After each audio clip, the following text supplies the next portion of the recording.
नमस्कार, एक बार फिर से मैं आप सभी के सामने उपस्थित हूँ बेहद महत्वपूर्ण टॉपिक के साथ। और आज हम बात करने वाले हैं एक बुक के बारे में जिसको राजीव गांधी जी की सरकार में 36 साल पहले इंडिया में बैन कर दिया गया था कि वो इंपोर्ट एक्सपोर्ट नहीं की जाएगी, कहीं से भी ना लाई जाएगी, अगर है तो भेजी नहीं जाएगी। सो इस टाइप से ये बुक 36 साल पहले आपकी बैन हुई थी और अब प्रेजेंट गवर्नमेंट ने इस बुक को इंपोर्ट करने से यानी कि बाहर से मंगाने के लिए अब अनुमति दे दी है। बैन को पूरी तरीके से हटा दिया है क्योंकि ये मामला 2019 से आपका हाई कोर्ट में चल रहा था एंड फाइनली डिसीजन आया है कि बैन इससे हट जाएगा। आखिर बुक में ऐसा क्या था कि राजीव गांधी सरकार ने इसे 36 साल पहले ही बैन कर दिया था और इस बुक को बैन करने वाला इंडिया पहला देश था जिसने इस बुक को बैन किया। और इसके बाद बहुत सारी कंट्रीज में ये बुक बैन है और स्पेशली जो मुस्लिम कंट्रीज है वहां पर ये बुक बैन हो जाती है, वहां पे ये बुक आपको नहीं मिलेगी। सो ये किसकी बुक है, इंपॉर्टेंट क्यों हो जाती है, इन सारी चीजों पर आज हम डिटेल एनालिसिस करने वाले हैं। सो मेरा नाम है प्राची मिश्रा और संस्कृति आईएएस के इस प्लेटफॉर्म पर आप सभी का बहुत बहुत स्वागत है। एंड एक इंपॉर्टेंट इंफॉर्मेशन भी है, ये तो है ही, साथ ही साथ बहुत सारे बच्चे मेरे से ये पूछ रहे थे कि पीजीपी प्रोग्राम कब शुरू होने वाला है। सो फाइनली आपका पीजीपी प्रोग्राम शुरू हो गया है। काफी बच्चे इसमें एडमिशन ले रहे हैं बिकॉज ये पूरी तरीके से फ्री ऑफ कॉस्ट होता है। इसका पूरा जो फुल फॉर्म होता है वो पर्सनल गाइडेंस प्रोग्राम होता है। अगर मैं पीजीपी की बात करूं और फ्री ऑफ कॉस्ट करवाया जाता है, ये सारे टीचर इसमें फ्री ऑफ कॉस्ट आप लोगों को क्या करते हैं, गाइड करते हैं। ये उनके लिए होता है जो प्री क्लियर कर लेते हैं, देन उसके बाद मेंस की आंसर राइटिंग वगैरह ये सारी चीजें, देन इंटरव्यू वगैरह जो होता है उसके लिए वो सारी चीजें यहाँ पर आपकी करवाई जाती हैं। सो इस अगर किसी को पीजीपी ज्वाइन करना है प्रोग्राम, सो उसके लिए जिनका मेंस क्लियर हो गया है वो कांटेक्ट कर सकते हैं 9555124124 पर। और जो शुरुआत करना चाह रहे हैं अपनी तैयारी की, तो उनके लिए न्यू ईयर ऑफर भी है जिसमें आपको 75% का डिस्काउंट मिल रहा है। यूपीपीएससी फाउंडेशन कोर्सेज में जीएस अगर आप सिर्फ लेते हो तो मात्र 55,000 रुपए में, जीएस प्लस सीसेट लेते हो तो मात्र 60,000 में, वीओडी जीएस लेते हो तो मात्र 50,000 में आपको ये मिलने वाला है। सो इस टाइम बहुत ही स्पेशल ऑफर है आपके लिए क्योंकि मुखर्जी नगर की ऑफलाइन क्लासेस शुरू हो चुकी हैं। सारे जो सुरक्षा मानक हैं उनके साथ आपकी सुविधाओं के साथ क्लासेस को शुरू किया गया है। एंड मेन फोकस ये पीजीपी प्रोग्राम है हमारा जो कि फ्री ऑफ कॉस्ट है। जो भी बच्चे मेंस क्लियर कर चुके हैं उनके लिए पर्सनल गाइडेंस प्रोग्राम शुरू हो गया है। ठीक है, चलिए आगे आ जाते हैं। तो जिस पर राजीव गांधी सरकार ने लगाया था बैन, 36 साल बाद दिल्ली में फिर लौटी सलमान रुश्दी की वो किताब और प्रेजेंट में वो दिल्ली में आपको जो बुक स्टॉल्स हैं वहां पर देखने को मिल सकती है। अगर किसी को ये बुक पढ़ना है तो पढ़ सकते हैं। इस बुक का नाम है द सैटेनिक वर्सेस। ठीक है, ये इस बुक का नाम हो जाता है। इसका यदि मैं हिंदी अनुवाद बताऊं तो हो जाता है शैतानी ताकतें, इसको हिंदी में कहते हैं। इस बुक का नाम था। अब ये कोई ऐसी नहीं है कि आपकी भूतिया किताब हो जाती है, ऐसा कुछ भी नहीं है। देखिए इस बुक में जो स्टोरी थी वो स्टोरी थी, दो मुस्लिम आपस में बात करते हैं, इनमें किसी चीज को लेकर के बहस हो जाती है, उसके बाद वो प्लेन आपका हाईजैक हो जाता है और हाईजैक होने के बाद अटलांटा में क्रैश होकर के गिर जाता है। ठीक है, वो दोनों लोग, क्योंकि उस प्लेन में ब्लास्ट होता है, क्रैश नहीं होता है, उसमें ब्लास्ट होता है क्योंकि उसमें एक्सप्लोजिव सामग्री रखी जाती है और ये किताब आपके आतंकी हमले से जुड़ी हुई है। वो दो ही व्यक्ति इसमें खाली बच जाते हैं जो दोनों मुस्लिम व्यक्ति थे। एंड देन तो ये किताब इस तरीके से आगे सिनेरियो में बढ़ती है और उसके बाद कैसे कैसे उस व्यक्ति की मानसिकता चेंज होती है, अपने धर्म के प्रति वो कट्टर होता जाता है और ये जिहाद और ये सारी चीजें इसमें आपकी बताई गई हैं। इसी वजह से इस बुक को इंडिया में बैन किया गया था क्योंकि इंडिया में उस समय जैसे ही ये बुक आई, जो मुस्लिम समुदाय थे वो बहुत ज्यादा एग्रेसिव हो गए थे और इस बुक को लेकर के इतना विवाद होता है कि इस बुक के लिए 59 लोग यहाँ पर मर जाते हैं। इस विवाद की वजह से डेथ हो जाती है 59 लोगों की। तब जाकर के भारत सरकार सबसे पहले इस बुक को इंडिया में बैन करती है एंड देन अदर जितने भी कंट्रीज हैं वहां पर इसको बैन कर दिया जाता है। अब थोड़ा सा समझ लेते हैं, इस बुक में और भी इंटरेस्टिंग चीजें आपको देखने को मिलेंगी कि इस बुक के राइटर को मारने के लिए बहुत सारी, अभी हम देखते हैं ना ईरान खैमकई की बात सुनते हैं कि वो थे, उन्होंने इस बुक के लिए यहाँ पर फतवा जारी कर दिया था कि इसका जो लेखक है उसको मार देंगे और इवन इनके बहुत सारे जो अनुवादक थे, लेखक थे, सहयोगी थे, उनको मरवा भी दिया गया था। इतना विवाद छिड़ा सिर्फ एक बुक की वजह से जो 36 साल से बैन थी। इसलिए ऐतिहासिक हो जाता है कि राजीव गांधी की सरकार में बैन की गई बुक अब इंडिया में पूरी तरीके से आप इंपोर्ट करवा सकते हैं और आपको मिल जाएगी। चलो सुनते हैं अब।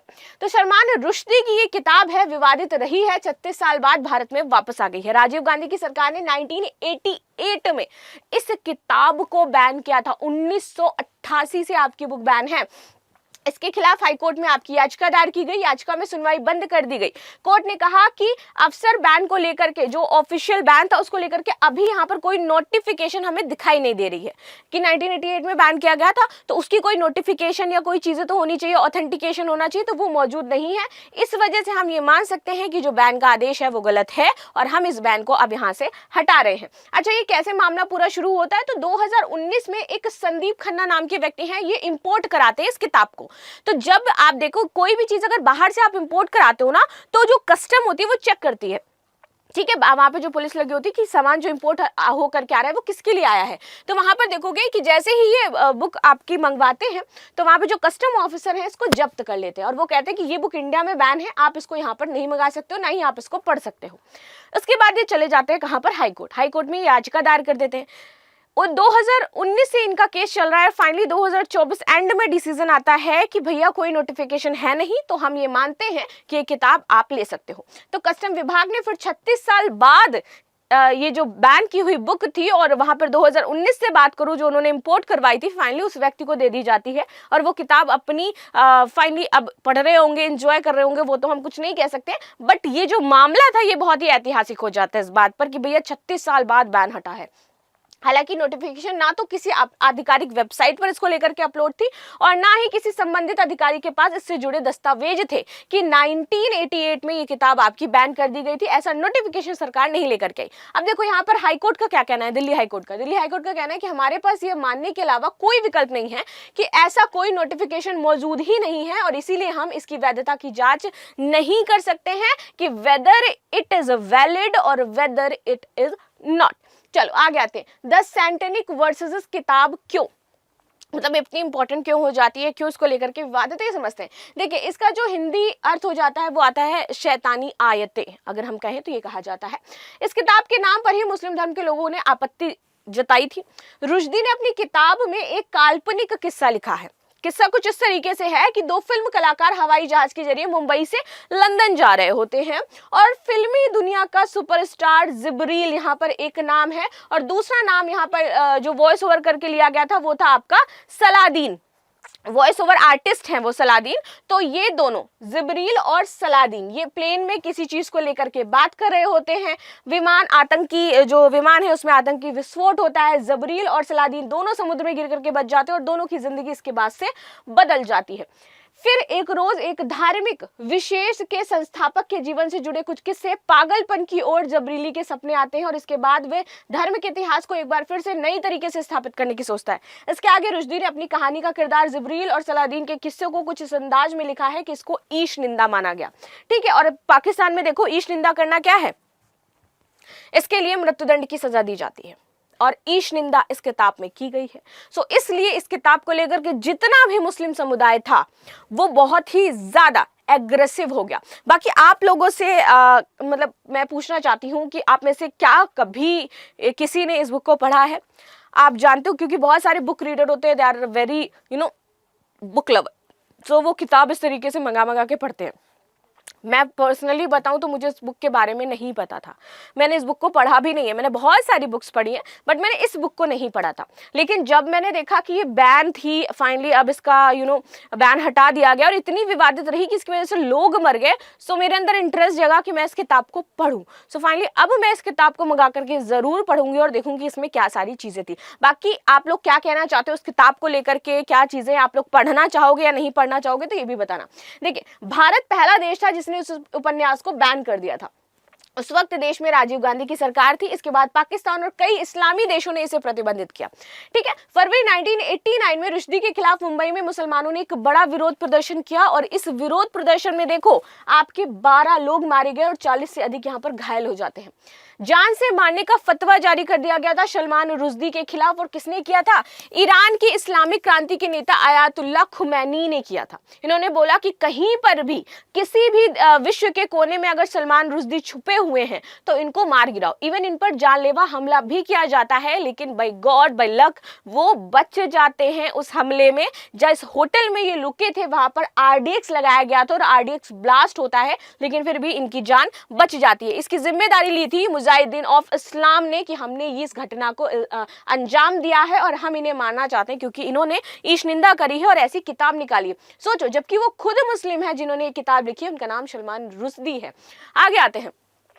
ईरानी सरकार ने सार्वजनिक तौर पर 10 साल बाद यानी कि 1998 में कहा कि अब वो सलमान की मौत का समर्थन नहीं करते हैं। हालांकि उनका फतवा अपनी जगह पर है और अभी भी है, अगर कभी उनको चांस मिलेगा तो वो उनको मार देंगे। 2006 से हिजबुल्लाह संगठन के प्रमुख ने कहा था कि सलमान रुश्दी ने जो ईश निंदा की है उसका बदला लेने के लिए करोड़ों मुस्लिम तैयार हैं।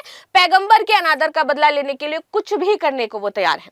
2010 में आतंकी संगठन अलकायदा की हिट लिस्ट में इनको रख दिया गया था। सलमान रुश्दी को हिट लिस्ट में है, किसकी? अलकायदा की लिस्ट में। इसमें इस्लाम धर्म के अपमान करने के आरोप और सलमान रुश्दी को भी जान से मारने की बात कही गई थी। सेनेटिक वर्सेस विवाद में 59 लोगों की जान गई दुनिया भर में। आपके लगभग, ये तो एक डेटा बस छोटा सा आपको बताया गया कि 59 लोग मरे, क्या पता इससे और भी ज्यादा लोग मरे हों सिर्फ एक किताब की वजह से, एक किताब के टाइटल और उसकी कहानी की वजह से। ठीक है, हिंसक विरोधी प्रदर्शन में इतने लोग मारे गए। इन मृतकों की संख्या इस किताब के प्रकाशक और दूसरे भाषा में अनुवाद करने वाले लोग भी शामिल थे और इनको मरवाया गया था क्योंकि फतवा जारी कर दिया गया था उसी टाइम इस किताब को लेकर के। तो इसमें जिन्होंने इस किताब का प्रकाशन किया था, प्रकाशक को मरवा दिया गया।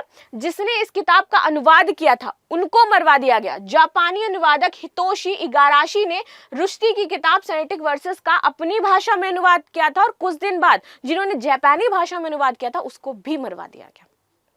ठीक है, आगे आते हैं। इसी तरह सेनेटिक वर्सेस ने इटालियन अनुवादक और नॉर्वे के प्रकाशक पर भी जानलेवा हमले किए जा चुके हैं। यानी कि जो लोग इसका अनुवाद अपनी लैंग्वेज में कर रहे हैं और वहां पर प्रकाशन कर रहे हैं, वहां पर भी वहां के लोगों को खतरा है, उनको मरवा दिया जाता है या फिर किसी ना किसी तरीके से ब्लास्ट करके उनकी जिंदगी को समाप्त कर दिया जाता है।